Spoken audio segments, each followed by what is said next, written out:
आज मैं एक ऐसी हवेली के सामने खड़ा हूँ जहाँ के दरवाजे 50 साल से बंद पड़े हैं। लोग कहते हैं कि इस हवेली में जो भी रात को जाता है वो फिर वापस बाहर नहीं आता। और आज मैंने इसके अंदर कदम रखने का फ़ैसला लिया हूँ। हवेली के अंदर कदम रखते ही धूल और पुरानी यादों की महक आने लगी। हॉल के बीचों बीच एक बड़ी सी डाइनिंग टेबल सजी हुई थी। चांदी के बर्तन, आधा खाया हुआ खाना और जलती हुई मोमबत्तियाँ, जैसे कोई अभी अभी यहाँ से उठकर गया हो। पर यहाँ तो सालों से कोई नहीं रहता। और तभी ऊपर वाली मंजिल से किसी के पायल की आवाज़ आई, छन छन छन। और पायल की आवाज़ सुनने के बाद मेरी तो फटने लगी। पर मैंने हिम्मत जुटाकर ऊपर वाली मंजिल पर सीढ़ियाँ चढ़कर ऊपर पहुँचा।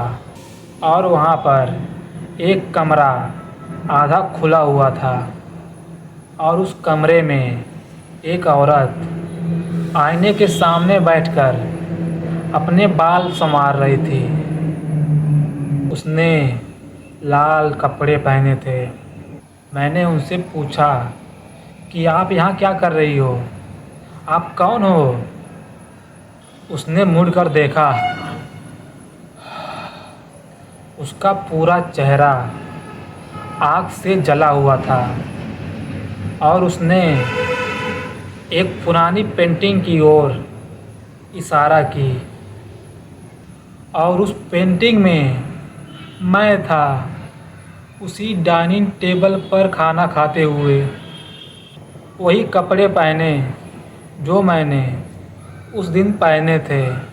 और मेरे बगल में वही जला हुआ चेहरा मुस्कुरा रहा था। तभी मुझे एहसास हुआ कि हवेली का दरवाज़ा बाहर से नहीं, अंदर से बंद हो चुका है।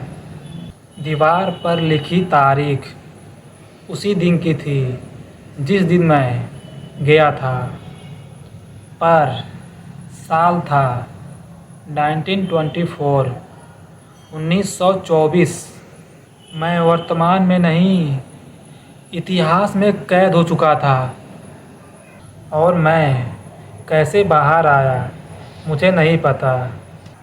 और आज मैं अपने 365 डेज कम्युनिकेशन चैलेंज के डे 82 में हूँ।